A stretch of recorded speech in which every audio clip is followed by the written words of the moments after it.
اب یہ خاص زیادتی اور خاص اضافہ حرام ہے. کون سا؟ بل المراد، مراد کون سی زیادتی؟ الزیادت، وہ زیادتی ہے جو عوض سے خالی ہو. کس صورت میں؟ فی بیع المقدرات، ان چیزوں کی بے میں جن کا تعلق قدر کے ساتھ ہے، یعنی وزن کے ساتھ اور کیل کے ساتھ ہے، اور وہ چیزیں ہم جنس ہیں. اب یہ جو بے ہو رہی ہے دو چیزوں کی، ہم جنس چیزوں کی، جن کا تعلق کیل یا وزن کے ساتھ یعنی مقدار کے ساتھ ہے، اس میں اگر ان ہم جنس چیزوں میں اگر کوئی کمی بیشی ہو جاتی ہے، سمجھے، کوئی اضافہ ہو جاتا ہے، وہ حرام ہے، حرام، وہ سود بن جائے گا. سمجھے؟ اب آپ دیکھو، گندم اگر گندم کے بدلے میں آ رہی ہے تو برابری فرض ہو جائے گی. ایک طرف گندم کچھ کم ہو جائے، دوسری طرف گندم کچھ زیادہ ہو جائے، یہ ناجائز اور حرام ہے، حرام. یہ سود بن جائے گا اگر یہ بے ہو رہی گندم کی گندم کے بدلے میں، آٹے کی آٹے کے بدلے میں، چینی کی چینی کے بدلے میں، دال کی دال کے بدلے میں، چاول کی چاول کے بدلے میں. کیونکہ دیکھیں یہ چیزیں تلتی بھی ہیں، یہ مقدار کے ساتھ ان کا تعلق ہے اور جنس بھی ایک ہی ہے. اس میں اگر بے ہے تو قیمت کے حساب سے یا وزن کے حساب سے؟ وزن کے اعتبار سے دیکھیں، پیسوں کی تو کمی زیادتی ہو سکتی ہے. اچھا. پیسے تو دیکھو آپ لوگ، پیسے ہم جو اسٹوروں سے لے کر تو جائز ہے، لیکن اگر میں آپ سے کہتا ہوں کہ مجھے آپ چاول دے دیں تو آپ کے چاول کو اچھے والے لگ رہے ہیں، تو میرے چاول ذرا نارمل ہے، میں آپ کو نارمل چاول کی بوری دے دیتا ہوں، آپ مجھے اچھے چاول دے دیں اس کے بدلے میں، ہم یہ بے کر لیتے چاول چاول کے بدلے میں. تو اگر پورے برابر سرابر نہیں ہے تو یہ سود اور حرام ہو جائے گا.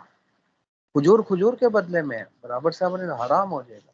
مشکات شریف کی روایت دیکھیں نا، کہ وہ ایک صحابی آئے، چند دن پہلے ہی میں نے شاید پڑھائی، کہ حضور صلی اللہ علیہ وسلم کے پاس ایک صحابی آئے اور آ کر عرض کرنے لگے کہ ہمارے علاقے کی کھجوریں جو ہے نا وہ ذرا ہلکی ہیں، وہ زیادہ مہنگی نہیں ہے، کوئی زیادہ اچھی نہیں ہے، فلاں علاقے کی کھجور بڑی زبردست کھجور ہے. تو کیا ایسا ہو سکتا ہے کہ ہم اپنی زیادہ کھجوریں دے دیں اور ان سے کم کھجوریں لے لیں؟ تو ہمارا لا لا یہ کام نہ کرنا، یہ تو سود بن جائے گا. کوئی کھجور کھجور کے بدلے میں آ رہی ہے، کمی زیادتی سود بن جائے گی. تو انہوں نے کہا پھر تو ہم وہ کھجوریں ہی نہیں کھا سکتے، کیونکہ کوئی بھی اچھی کھجور ہمیں دے کے اور اتنی ہی گھٹیا کھجور لے لے، ایسا تو کوئی بیوقوف نہیں ہوگا. تو فرمانے کہ نہیں نہیں، تم ایک ہیلا کرو نا. وہ ہیلا کیا کرو کہ تم ان کی مہنگی کھجوریں جو ہے نا وہ لے لیا کرو، خرید لیا کرو، اور اپنی جو دوسری کھجوریں نا گھٹیا کھجوریں ان کو بیچ دیا کرو. سمجھے؟ اب فرض کر لو کہ تمہاری ان کی مہنگی 1 کلو جو ہے وہ 1000 روپے کی آئی ہے مثال کے طور، اور تمہاری گھٹیا 4 کلو وہ 1000 روپے کی بکی ہے، تو تم ان سے خرید لو، اپنی بیچ کے 4 کلو 1000 روپے کی، وہ 1000 روپے ان کو دے دو. بجائے کھجور ان کو دینے کے وہ کھجور بیچ کر پیسے ان کو دے دیا کرو. جیسے بھی بات چل رہی ہے، درم دنانیر چلتے تھے نا اس وقت، وہ جائز ہو جائے گا. یہ والی زیادتی جو سونا سونے کے بدلے چاندی چاندی، یہ خاص زیادتی حرام ہے. یہ ہمیں غور کے ذریعے بھی معلوم نہیں ہو سکتا تھا، تلاش کے ذریعے بھی معلوم نہیں ہو سکتا تھا، جب تک شارع اور متکلم نہ بیان فرما دیتے ہمیں معلوم نہیں ہو سکتا تھا. تو یہ خاص زیادتی مراد ہے. ادھر بھی گندم ادھر بھی گندم، اگر ایک طرف کم دوسری طرف زیادہ، تو کم گندم کے مقابلے میں وہ تو برابر آ گئی. جو زائد گندم آئی ہے وہ خالی عن العوض ہے، وہ حرام ہے. یا تو زیادہ گندم کے پیسے دو، یا اتنی ہی زیادہ گندم دو، یا کوئی اور چیز دال رکھو اس کے مقابلے میں. چلو یہ گندم گندم کے مقابلے میں آ گئی، زائد گندم کے مقابلے میں دال آ گئی، وہ تو جائز ہو جائے گی. اب ایک ساتھی میرے پاس آئے، اس نے کہنے لگے مفتی صاحب عید آ رہی ہے تو مجھے نا نئے نوٹوں کی تھدی چاہیے ہوتی ہے، تو بچوں کو دینے ہوتے ہیں، ذرا خوش ہو جاتے ہیں بچے. تو اب میں کیا کروں؟ اگر تو میں ان سے لے جاؤں جا کے تو میرے سے تھوڑے سے پیسے بھی مانگتے ہیں نا اوپر.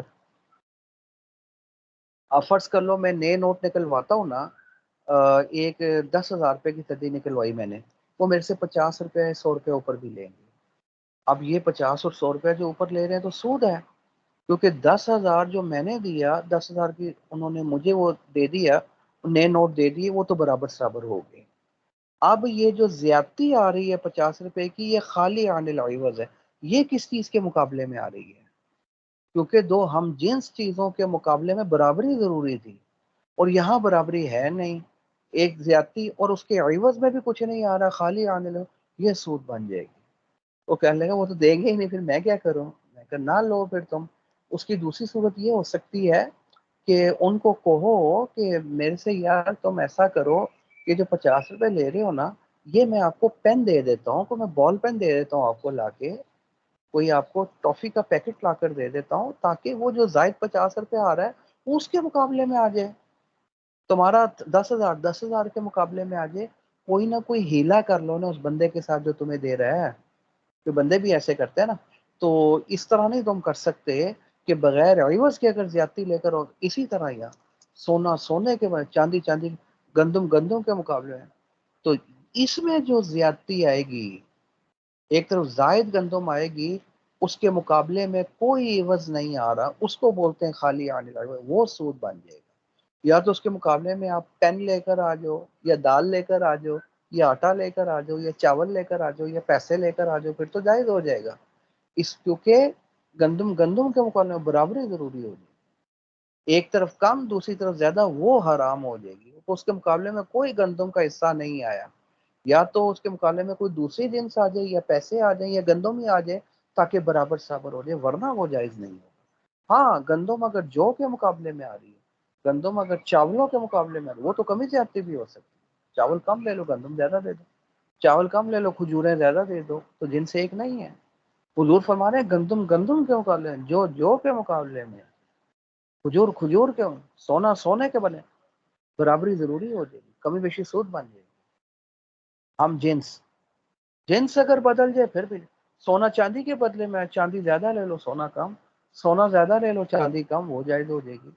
لیکن ادھار اس میں بھی منع ہو جائے گا، سونا چاندی کے بدلے میں ادھار تو حرام ہو جائے گا، گندم جو کے مقابلے میں ادھار حرام ہو جائے گا، پیسے کے مقابلے میں اگر ادھار جائز ہو جائے گا۔ وہ باب الربا میں تفصیل آ جائے گی پوری آپ کی، یہ تو میں نے ہلکا سا خاکہ آپ کے سامنے رکھا ہے۔ خیر، اب یہاں یہ خاص زیادتی مراد ہے، واللفظ لا دلالت له على هذا، اور لفظ نے، یہ لفظ ربا نے اس خاص زیادتی پر دلالت نہیں کی۔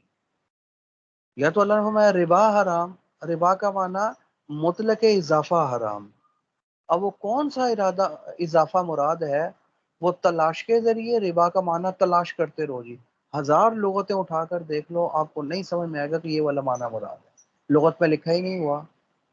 آپ غور کر لو 1000 دفعہ، قیامت تک غور کرتے رہتے، اب معلوم نہ ہوتا کہ یہ والا اضافہ مراد ہے۔ سمجھے؟ مراد تک نہیں پہنچ سکتے، اس کی مراد ظاہر نہیں ہو سکتی مگر صرف ایک ہی صورت میں، وہ صورت کیا ہے کہ متکلم خود آ کر بیان کر دے۔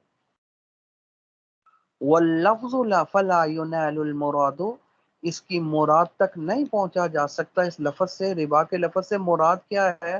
بالتأمل، غور کے ذریعے اس کی مراد تک نہیں پہنچا جا سکتا، جب تک متکلم بیان نہ کر دے تب تک اس کی مراد واضح نہیں ہوگی، اس پر عمل ہو ہی نہیں سکتا، کیونکہ اس کا معنی مطلق زیادتی، تو پھر ہر قسم کی زیادتی حرام، تو پھر ہر قسم کی تجارت حرام، حالانکہ وہ تو حرام ہو نہیں سکتی، تو سب کے نزدیک جائز ہے، تو پھر ظاہر ہے خاص زیادتی، اور وہ خاص زیادتی کیا ہے؟ وہ تو غور سے معلوم نہیں ہو سکتی، غور سے خفا دور نہیں ہو، تلاش کرنے سے دور، تو متکلم جب تک بیان نہیں کرے گا خفا دور نہیں ہو سکتا۔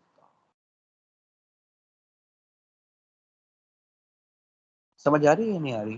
بلکہ حضرت عمر رضی اللہ تعالی عنہ تو فرمایا کرتے تھے، ہائے ہائے حضور صلی اللہ علیہ وسلم ہمارے درمیان سے چلے گئے اور سود کے بارے میں کوئی کافی اور شافی بیان ہم نہیں لے سکے ان سے، کچھ مصروفیات ایسی ہو گئی تھی، کوئی معاملات ایسے ہو گئے تھے، وہ ختم نبوت کا انکار کر دیا ایک بدبخت نے، اور وہ ایک جھگڑے ادھر شروع ہو گئے، اور پریشانیاں کچھ شروع ہو گئی تھی، اس وجہ سے ٹائم ہی نہیں لگ سکا کہ دوسرے مشاغل شروع ہو چکے تھے کہ ہم یہ پوچھ سکتے کہ یہ جو 6 چیزیں بیان فرمائی ہیں، ان 6 کے علاوہ بھی کوئی چیزیں تو نہیں مراد کہ جن میں کمی زیادتی سود بن جائے گی، یہ پوچھ نہیں سکے۔ پھر اماموں نے غور کیا، اسی لیے غور کیا، اور امام صاحب نے غور کر کے فرمایا بس ان 6 چیزوں کو غور کرنے کے بعد نتیجہ یہ نکلتا ہے کہ یہ 6 چیزیں، ایک تو ان کا تعلق قدر کے ساتھ ہے، مقدار کے ساتھ، اور دوسرا جنس ایک ہی، تو معلوم ہوا حضور کا مقصود یہ ہے جو چیزیں بھی ایسی ہوں جن کا تعلق مقدار کے ساتھ ہے اور ان کی جنس ایک ہی ہے، چاہے وہ ان 6 کے علاوہ ہی کیوں نہ ہو، ان میں کمی زیادتی ضرور ہو جائے۔ وہ حضور کا مقصود یہ 6 چیزوں سے ادھر اشارہ ہو رہا ہے۔ خیر، بات ختم ہو گئی جی۔ اب آخری قسم آ گئی، سمجھے، جس میں خفا مجمل سے بھی زیادہ موجود ہے۔ ثم فوق المجمل فی الخفاء المتشابہ، سمجھے، پھر مجمل سے بھی زیادہ خفا کس کے اندر موجود ہے؟ متشابہ میں۔ خفی میں خفا سب سے کم، وہ آسانی سے دور، صرف طلب سے ہی دور ہو جائے گا۔ مشکل میں خفا ذرا اس سے زیادہ ذرا اس لیے ذرا مشکل سے دور ہوگا، اور اور مجمل میں خفا مشکل سے بھی زیادہ، سمجھے، وہ جب تک متکلم بیان نہ کرے۔ اور متشابہ میں خفا سب سے زیادہ ہے، وہ کبھی زائل نہیں ہو سکتا۔ اس دنیا میں متشابہ کا خفا زائل ہو ہی نہیں سکتا۔ وہ الگ بات ہے کہ قیامت والے روز اللہ بیان فرما دیں گے، یا قیامت والے روز واضح ہو جائے گا کہ اور اس کا خفا دور ہو جائے گا۔ دنیا میں خفا اس کا دور نہیں ہو سکتا، اس میں خفا سب سے زیادہ، خفی میں کم، آسانی سے دور، مشکل میں ذرا مشکل سے دور، اور مجمل میں خفا مشکل سے بھی زیادہ، متکلم بیان ہے دور، اور متشابہ میں خفا سب سے زیادہ، وہ دور ہی نہیں ہو سکتا۔ سمجھے؟ او تیسرے پارے کی آیت کون سی ہے؟ هو الذی انزل علیک الکتاب منہ آیات اللہ تعالیٰ نے قرآن مجید اے نبی آپ پر اتارا، اس میں کچھ آیات ہیں، آیات محکمات، جو محکم آیات ہیں، اور اسی کے اندر آتا ہے وہ اخر متشابہات، اور کچھ آیات ایسی ہیں جو متشابہات بھی ہیں۔ فَأَمَّا الَّذِينَ فِي قُلُوبِهِمْ زَيْغٌ، جن کے دل کے اندر کھوٹ ہوتی ہے نا، وہ یہ متشابہ آیات کو پکڑتے ہیں۔ فَيَتَّبِعُونَ مَا تَشَابَهَ مِنْهُ ابْتِغَاءَ الْفِتْنَةِ، وہ فتنے کو تلاش کرنے کے لیے، کیونکہ اس کا معنی واضح ہوتا نہیں ہے، تو وہ اسی کو پکڑتے ہیں، اسی کو لے کر اعتراضات کرتے ہیں اور فاسد معنی کرتے ہیں۔ وہ ابتغاء تاویلی، اور اسی کو لے کر تعویلیں کرتے ہیں، حالانکہ وہ جو آیات محکمات ہیں، ہن ام الکتاب، اصل جو قرآن جڑ ہے قرآن مجید کی، وہ محکمات ہیں جن میں ظہور سب سے زیادہ ہے، جس میں کسی قسم کا خفا نہیں ہے۔ اور متشابہ کا تو معنی واضح نہیں ہے، اور قیامت تک واضح نہیں ہو سکتا، تو وہ پکڑیں گے ہی ان کو، اور ان کو لے کر اپنی مرضی کی تعویلیں کر کے نا لوگوں کو فتنے کے اندر مبتلا کر دیں کہ وہاں متشابہات کا ذکر بھی۔ فَأَمَّا الَّذِينَ فِيهِمْ زَيْغٌ فَيَتَّبِعُونَ مَا تَشَابَهَ مِنْهُ، سمجھے، مِنْهُ ابْتِغَاءَ الْفِتْنَةِ وَابْتِغَاءَ وَمَا يَعْلَمُ تَأْوِيلَهُ إِلَّا اللَّهُ، اس کا معنی اللہ کے علاوہ کوئی بھی نہیں جانتا۔ یہ قرآن مجید کے تیسرے پارے میں ہے نا، وَالرَّاسِخُونَ فِي الْعِلْمِ يَقُولُونَ آمَنَّا بِهِ، اور جو مجتہدین ہوتے ہیں، مضبوط علم والے لوگ ہوتے ہیں، یقولون آمنا بہ کل من عند ربنا، وہ کیا کہتے ہیں؟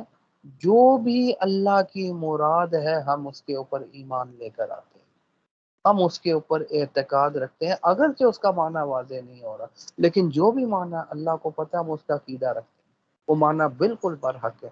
وہ کیا ہے وہ ہمیں نہیں پتہ، اس کے پیچھے بھی ہم نہیں پڑتے، اس کے پیچھے کون پڑے گا؟ جن کے دل میں کجی ہوگی، کھوٹ ہوگی، اور وہ لوگوں کو فتنے میں ڈالنا چاہیں گے، فتنے کے لیے جو واضح آیات ہیں ان کو تو نہیں پکڑیں گے، اس کا معنی تو واضح ہے، اس قسم کی آیات کو پکڑیں گے۔ خیر، اس میں متشابہات کا بھی ذکر ہے، وہی کہہ رہے ہیں ثم فوق المجمل فی الخفاء المتشابہ، پھر متشابہ میں خفا مجمل سے بھی زیادہ موجود ہے، سمجھے۔ اس کی مثال، متشابہ کی مثال کیا ہے؟ اچھا جی، اس کی مثال دے دی، جیسے حروف مقطعات، حروف متشابہات بھی بولتے ہیں، مقطعات بھی بولتے ہیں۔ مثال بولے الحروف المقطعات، جیسے الف لام میم، یہ مقطعات کیوں؟ اب دیکھو الف ہم نے اس کو الگ پڑھا، یہ کٹ گیا، لام یہ الگ پورا پڑھا، یہ کٹ گیا، پھر میم لام کٹنے کے بعد آیا، تو یہ ہر ایک کٹ کٹ کے پورا پورا حرف پڑھا جا رہا ہے، تو قطع سے ہے نا مقطعات، اسی لیے ان کو مقطعات بولتے ہیں۔ اب الف لام میم کا کیا معنی ہے؟ اللہ کے علاوہ کوئی یقینی طور پر اس کے معنی کو اور اس کی مراد کو نہیں جانتا۔ لوگوں نے ٹھیک ہے کوشش کی ہے، لیکن وہ ایک ظن کے درجے میں ہے، گمان کے درجے میں ہے، ٹھیک بھی ہو سکتا ہے غلط بھی ہو سکتا ہے، یقینی مراد اس کی اللہ کے علاوہ کوئی نہیں جانتا۔ یاسین کا معنی کیا ہے؟ توسین کا معنی کیا ہے؟ کاف ہا یا عین صاد کا معنی کیا ہے؟ قاف کا معنی کیا ہے؟ قاف سے بھی تو شروع ہو رہی ہے نا، صاد سے بھی شروع ہو رہی ہے، اس سے کیا مراد ہے؟ کوئی نہیں جانتا۔ اسی لیے جہاں یہ لکھے ہوئے ہیں نا، اس کا معنی کیا لکھا جاتا ہے؟ اللہ اعلم بمرادہ، تمام تفسیروں میں اللہ ہی اس کی مراد کو بہتر جانتے ہیں، اللہ کے علاوہ اس کی مراد کو کوئی نہیں جانتا۔ یہ کیا ہو جائے گا؟ یہ حروف مقطعات ہو گئے۔ فی اوائل السور، یہ صورتوں کے شروع میں جو حروف صورتیں یہیں سے شروع ہو رہی ہے نا، یاسین سے، کافا یا عین صاد سے، اس کی مراد اللہ کے علاوہ اور کوئی بھی نہیں جانتا۔ اسی لا یعلمها الا ہو، کوئی نہیں جانتا سوائے اللہ کے۔ اب اسی طریقے سے حدیث میں آتا ہے ید اللہ علی الجماع، اللہ کا ہاتھ ہوتا ہے جماعت پر۔ وہ اسی قرآن مجید میں وَيَبْقَى وَجْهُ رَبِّكَ ذُو الْجَلَالِ وَالْإِكْرَامِ، ایک وقت آئے گا ساری دنیا فنا ہو جائے گی، ساری دنیا تباہ ہو جائے گی، ہر چیز فنا ہو جائے گی، وَيَبْقَى وَجْهُ رَبِّكَ، آپ کے رب کا چہرہ ہی باقی رہے گا اور کوئی چیز باقی نہیں رہے گی۔ اسی طرح استوا علی العرش استوا، اللہ تعالیٰ جو ہے وہ عرش کے اوپر بیٹھ گیا کر۔ اب آپ مجھے بتائیں، اللہ کا چہرہ، اللہ کا ہاتھ جو قرآن و حدیث کے اندر آئے، اللہ کا عرش کے اوپر بیٹھنا، اس سے مراد کیا ہے؟ کیا اللہ کا چہرہ ہمارے چہرے کی طرح ہے؟ اللہ کا ہاتھ ہمارے ہاتھ کی طرح ہے؟ تو کیسا ہے اللہ تعالیٰ کا ہاتھ؟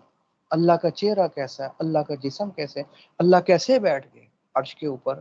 وہ تو کوئی سیٹ لگی ہوئی ہے، وہ کرسی ہے، پورے آئے ہیں، کرسی بڑی ہے، اللہ بڑے ہیں، اس کی بیٹھنے کی صورت کیا ہے؟ یہ سب متشابہات میں سے ہے، ہم اس کا معنی نہیں جانتے۔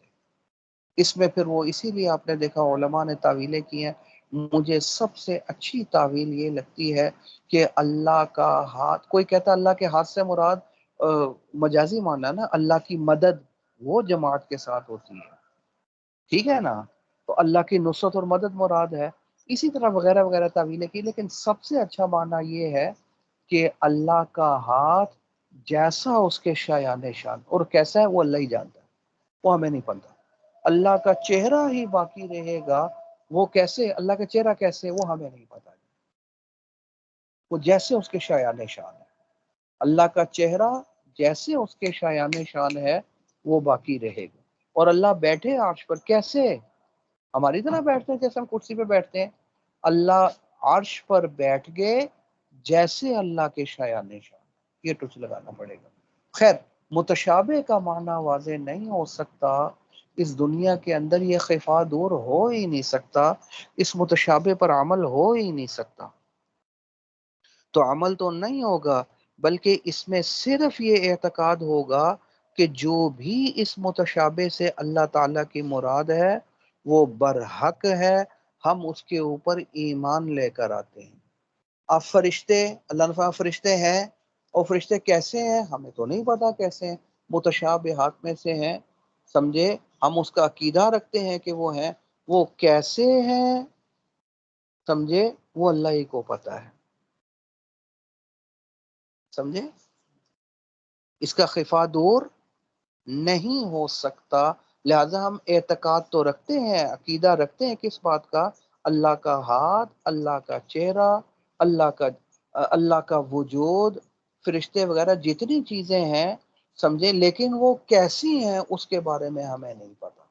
وہ قیامت والے دن ہی واضح ہوگا، اس سے پہلے پہلے واضح، تو اس کا خفا دور ہو ہی نہیں سکتا، سمجھے؟ وہ حکم المجمل والمتشابہ، ان دونوں کا حکم کیا ہے؟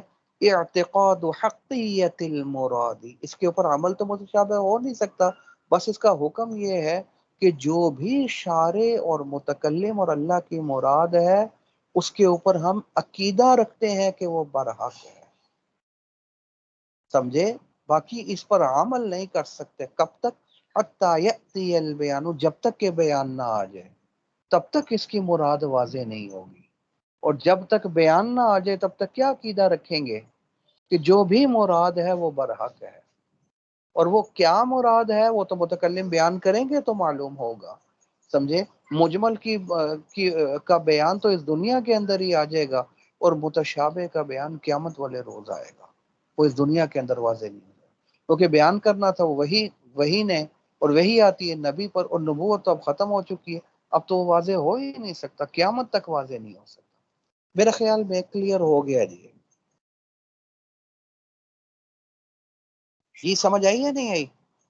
جی استاد جی، ہم جو سونا بیچتے ہیں جب پاکستان کا سعودیہ میں کیا کیرٹس کا فرق ہوتا ہے، تو ہم ہاں ایڈیشنل پیسے وغیرہ دیتے ہیں، وہ ٹھیک ہوتا ہے یا غلط ہوتا ہے؟ آپ کہہ رہے ہیں وزن ایک جیسا ہونا چاہیے، اور نہیں، آپ تو سونا پیسے دے کر سونا لے رہے ہیں نا۔ لیکن ہم اگر کوئی سیٹ بھی چینج کروا رہے ہیں، ہاں کیرٹس کا اس میں فرق آتا ہے نا؟ پاکستان کا جو پتہ نہیں 22 کیرٹ ہے، دبئی کا سونے کا الگ ہے حساب، اب وہ جنس ہاں ایک ہے لیکن وہ یعنی اس کا فرق ہے اس میں وزن میں، تو وہ پھر وہ جو ڈفرینس آف پرائز آتا ہے تو وہ ہم یا تو پے کر دیتے ہیں یا کچھ یعنی اس طرح، تو وہ مجھے ہاں یہ تو پھر سمجھ ہے پیسے کہ آ رہے ہیں غلط نا بیچ میں، وہ تو پھر ظاہر ہے اگر سونا سونے کے بدلے میں آ رہا ہے تو وہ تو کبھی بیشی تو پھر بڑی گڑبڑ ہو جائے گی، وہ تو پھر جائز نہیں ہوگی۔ یہ ہاں تو اگر اکثر آپ پے سیٹ کر ویٹ رہے ہیں، چینج کرواتے ہیں۔ پیسے دیتے ہیں نا آپ ساتھ ساتھ، ڈفرینس جو آتا ہے اگر کم ہے وہ تو پھر آپ اس سے لے لیں گے، اور اگر ان کا زیادہ ہے تو پھر آپ ان کو پے کر دیں گے۔ پیسے آ رہے ہیں نہیں آ رہے بیچ میں؟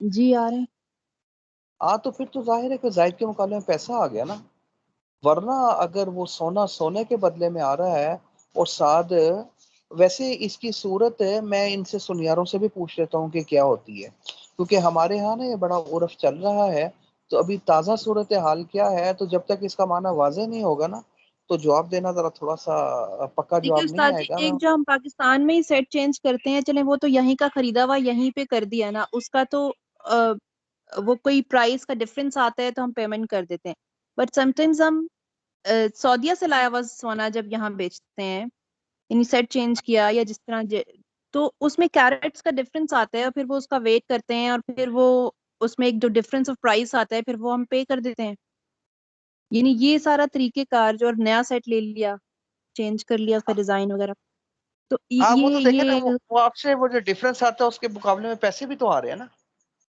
جی، تو یعنی پیسے اس آ میں رہے ہیں تو تو پھر نہیں ہے نا کوئی مسئلہ۔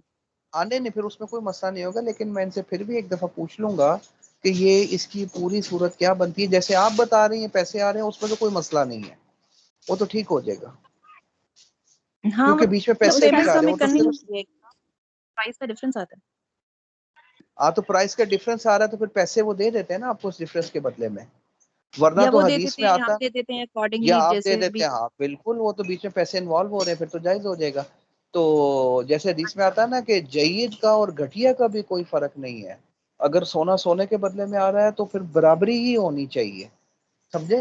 لیکن اگر وہ کبھی بیشی اگر کوئی آ بھی رہی ہے اس کے مقابلے میں اگر پیسے آ رہے ہیں نا، ایک طرف زائد سونا آ رہا ہے ایک طرف کم آ رہا ہے، تو اگر پیسے انوالو ہو جاتے ہیں نا تو پھر وہ جائز بن جائے گا، پھر اس میں کوئی حرج نہیں ہے، کیونکہ وہ جو زیادتی آ رہی ہے وہ خالی آنے العوض نہ ہوئی نا، اس کے مقابلے میں پیسے آ گئے، جی جی بالکل ایسے ہی ہو پھر وہ جائز رہا ہو ہے۔ گئی۔ اچھا ٹھیک ہے۔